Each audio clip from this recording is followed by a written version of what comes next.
नमस्कार, Radhe Radhe. Welcome back to my channel astro Abhi Chaturvedi में अभिषेक चौबे आज लेकर आया हूँ मासिक राशिफल मेष राशि के लिए 2025 जनवरी का समय कैसा रहने वाला है। सभी को पहले तो अंग्रेजी नववर्ष की बहुत बहुत शुभकामनाएं। ऊपर वाला आप लोगों के ऊपर कृपा बना के रखे और आप प्रसन्न रहें। आपकी जितनी भी समस्याएं चल रही हैं, अगर आपके लिए वो सही है तो बहुत जल्द ख़त्म हो जाए और जो चीज़ आपको मिलना चाहिए आपके जीवन में वो ईश्वर आपको दे। 2025 में मेरी आपके लिए यही कामनाएं हैं। 2025 का जो फर्स्ट मंथ है जनवरी, वो आपके लिए कैसा रहेगा लव लाइफ के मामले में, आपके कैरियर के मामले में, आपके मैरिड लाइफ के और आपकी सेहत और शिक्षा के बारे में हम ये सब चीज़ें आपके साथ साझा करेंगे। लेकिन आपसे एक निवेदन हमारा रहेगा, आप अगर पहली बार चैनल पे आए हैं चैनल को सब्सक्राइब कर लें, साथ ही वीडियो को लाइक कर लें। बहुत सारे लोगों के मेरे पास मैसेज आए हैं और कमेंट भी आए हैं, सर जनवरी का राशिफल लेके आइए। देखो, जनवरी के माह में कई ग्रह राशि परिवर्तन करेंगे गोचर में, उन सभी का हम फलादेश आपको बताएंगे।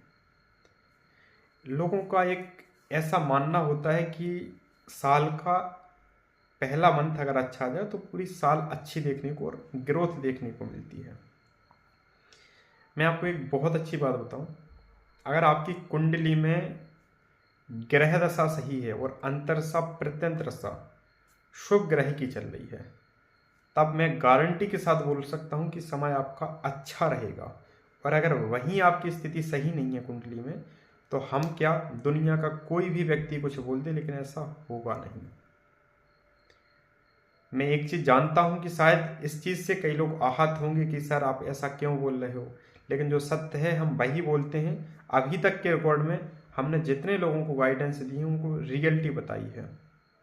हमने और लोगों की तरह झूठी दिलासा नहीं दी है। जो सत्य होता है वही बताते हैं, चाहे कैरियर में हो, चाहे मैरिड लाइफ में हो, या फिर आपके लव लाइफ में ही क्यों ना हो। आपके साथ अगर कोई है वो आपके लिए सही रहेगा। कब तक रहेगा, वो व्यक्ति बदलेगा तो कब बदलेगा, कोई छोड़ के चला गया है वो कब रिटर्न आएगा, आएगा भी या नहीं आएगा, इस सब मैं आपको रियलिटी बता देता हूँ। आपसे निवेदन है आप मुस्कुराइए, क्योंकि आप एक ऐसे चैनल को देख रहे हैं जहां पर अभी तक के रिकॉर्ड में हजारों लोगों की मुस्कुराहट वापस आई है। चलिएगा, हम चंद्र राशि के आधार पर जानकारी दे रहे हैं और गोचर के अनुसार। चंद्र राशि तो शायद आपको पता ही होगा, अगर नहीं पता बाई चांस तब आप अपने नाम राशि से देख व सुन सकते हैं। जनवरी के महीने में स्टार्टिंग में आपकी कुंडली में बुध आदित्य योग रहेगा। आपके चंद्रमा भी आपके आसपास ही रहने वाले हैं स्टार्टिंग में, लेकिन इनका तो देखो 2.25 दिन में राशि परिवर्तन होता है, तो ये तो मुझे लगता है पूरे मंथ में सभी राशियों को चेंज कर लेंगे। आपके सूर्य राशि परिवर्तन करेंगे। इस वीक में जो सबसे बड़ी इस मंथ में जो सबसे बड़ी आपको खुशी मिलने वाली है, ये उन लोगों के लिए हम कहेंगे जो लोग अपने लव लाइफ में काफ़ी परेशान हो गए थे, काफ़ी हताश हो गए थे। आपने किसी से बहुत ज़्यादा प्रेम किया था, आप बहुत इमोशनली उससे जुड़ गए। आपने भले स्टार्टिंग में इतना अच्छा नहीं उसके साथ फील किया हो समय, आपने अपने साइड से भी गलतियां की हैं, हम मान सकते हैं, क्योंकि आपकी राशि की स्वामी मंगल है। लेकिन जब वो गया तब आप इतने उससे अटैच हो गए थे कि आप सच में टूट गए हो। तो वो आपके जीवन में रिटर्न आएगा या नहीं आएगा ये तो कुंडली से पता लगेगा, लेकिन गोचर के अनुसार अगर इन राशियों का कोई व्यक्ति है तो वो व्यक्ति आपके लिए रोएगा, आपके लिए परेशान होगा और 100% आपके जीवन में आएगा। दुनिया की कोई ताकत रोक नहीं सकती है उसको आने से। बस कोई आपके नाम राशि का पार्टनर गया हो, नो कांटेक्ट में हो, या फिर कोई सिंह राशि का हो, या फिर कोई तुला राशि का हो, या कोई धनु राशि का या कुंभ राशि का हो, पहले की तरह इस मंथ में ये आके आपके साथ रिश्ता कर लेंगे। इतना अच्छा योग है। आप अगर सिंगल हैं तो आपकी लाइफ में किसी पर्सन की एंट्री होगी और वो पर्सन आपके साथ बहुत अच्छी बॉन्डिंग बनाने की कोशिश करेगा। अगर आप अपने साइड से गलती नहीं करोगे तो उसके साथ आपका रिश्ता बहुत अच्छा चलेगा। इस मंथ में आपको कोशिश करना है अपने गुस्से पे कंट्रोल करने की आवश्यकता है।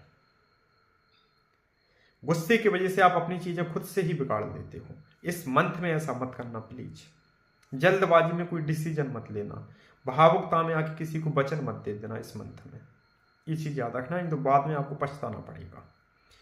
यह मंथ उन लोगों के लिए बहुत खास रहने वाला है जिनके भाई बहनों से मतभेद चल रहे थे, किसी बात को लेकर कहा सुनी हो गई थी, या फिर आप ही नहीं सुन रहे थे, आप ही किसी चीज टॉपिक को लेकर बैठ गए थे, या फिर आपका भाई या बहन आपके बैठ गए थे किसी टॉपिक को लेकर, मनमुटाव वाली स्थिति थी, वो खत्म होगी, आपके रिश्ता सुलझ जाएगा, उलझा हुआ रिश्ता। आपका अगर कोई प्रॉपर्टी लेने का विचार था, इस मंथ में 100% आप प्रॉपर्टी लोगे। इस मंथ में जो लोग आपसे कर्ज लिए हैं वो स्वतः ही आपको देने आएंगे, अगर आपकी कुंडली में दोष नहीं है तब ऐसा होगा। बिजनेस में जो लोग सिंगल बिजनेस करते हैं उनके लिए यह मंथ काफ़ी अच्छा देखने को मिलेगा। लास्ट का जो टाइम है, स्टार्टिंग में थोड़ा सा डाउन रहेगा, लेकिन लास्ट में बहुत अच्छा देखने को मिलेगा। आप अगर सिविल सर्विस की तैयारी कर रहे हैं या फिर मेडिकल लाइन की तैयारी कर रहे हैं, आपके लिए यह मंथ बहुत खास रहने वाला है। आप प्राइवेट सेक्टर में, आईटी सेक्टर में हैं, आपको जॉब नहीं मिल रही थी, आप जॉब को स्विच करने के लिए सोच रहे हैं, बहुत अच्छा समय है। आप 15 तारीख से लेके 25 तारीख के बीच में कर सकते हो, बहुत अच्छा रहेगा।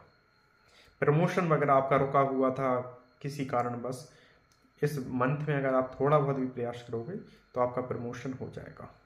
लेकिन इस मंथ में आपको सेहत को लेकर बहुत सावधान रहना चाहिए, विशेषकर उन लोगों को जिनको कोई पुरानी बीमारी है, 1 साल पुरानी या 6 महीने पुरानी, वो अगर सही चल रही थी तो इस मंथ में आप उसमें बिल्कुल भी लापरवाही ना बरतें।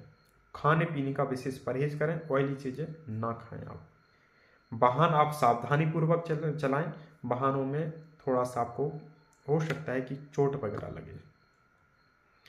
आप अगर लव मैरिज करने के लिए सोच रहे हैं तो उसके लिए इतना अच्छा समय नहीं है, मतलब गोचर में, कुंडली में हो तो नहीं कह सकते, गोचर में तो नहीं है। साथ ही इस मंथ में अगर आप किसी के साथ एक्स्ट्रा मैरिटल अफेयर में जाना चाहते हैं, एक व्यक्ति मैरिड है एक अनमैरिड है, उस रिश्ते में आप कंटिन्यू कर सकते हो। पार्टनर आपके साथ ईमानदारी के साथ रिश्ता निभाएगा, आप बस चीट मत करना उसको। यहाँ पर आपकी लाइफ में कोई ऐसा पर्सन मिलेगा, अगर आप मैरिड भी हैं, कि आपका मन उसकी ओर ज़्यादा अट्रैक्ट होगा। दोनों ही अगर मैरिड हैं तब भी आपकी बॉन्डिंग अच्छी देखने को मिलेगी, और ऐसे रिश्ते को आप कंटिन्यू कर सकते हो इस मंथ में। तो अब हम बात कर लेते हैं आपके मैरिड लाइफ के बारे में। देखो, जिन लोगों की शादी नहीं हुई है, जिनके फैमिली वाले या आप ही प्रयासरत हो, तो आपके लोकल में ही, मतलब ज़्यादा दूरी पे नहीं, बहुत ही नज़दीक में बात चल जाएगी आपके रिश्ते को लेकर। आपका कोई रिश्ता टूटा हुआ था, मतलब टूट गया था, एंगेजमेंट वगैरह हो के, या फिर बात बनते बनते आपकी वहाँ बिगड़ी थी, तो वहाँ से रिश्ता दोबारा आएगा आपकी लाइफ में। मैरिड लाइफ में अगर देखा जाए ओवरऑल ठीक देखने को मिलेगा समय, लेकिन यहाँ एक चीज़ का और ध्यान रखना है आपको। अगर आपकी लव मैरिज हुई है तो उस रिश्ते में आप झूठ ना बोलें। अरेंज मैरिज जिनकी हुई है उनके लिए यह मंथ बहुत खास रहने वाला है। जो लोग फैमिली प्लानिंग के लिए विचार बना रहे थे, अगर उनकी कुंडली में ग्रह दशा शुभ ग्रह की चल रही है, अंतरसा या प्रत्यंतरसा, बहुत ही बेस्ट साबित होगा आपके लिए यह मंथ। मेष राशि वाले काफ़ी समय से परेशान चल रहे थे, लेकिन इस मंथ में काफ़ी अच्छा समय देखने को मिलेगा, ये हम कह सकते हैं ओवरऑल। इनकम सोर्स में गारंटी के साथ आपकी बढ़ोतरी होगी, इसमें कोई डाउट नहीं है। यह मंथ उन लोगों के लिए भी अच्छा है जो लोग पढ़ाई कर रहे हैं, चाहे स्कूल में हो या फिर आप कॉलेज वाली लाइफ में, उनके लिए भी बहुत अच्छा साबित होगा। ठीक है, ये जो जानकारी हमने आपके साथ साझा की है, गोचर के अनुसार चंद राशि के आधार पर की है। आप रियलिटी जानना चाहें, पर्सनल ही संपर्क करें, वो आपके लिए बेस्ट रहेगा। आज के लिए बस इतना ही। जय श्री कृष्ण।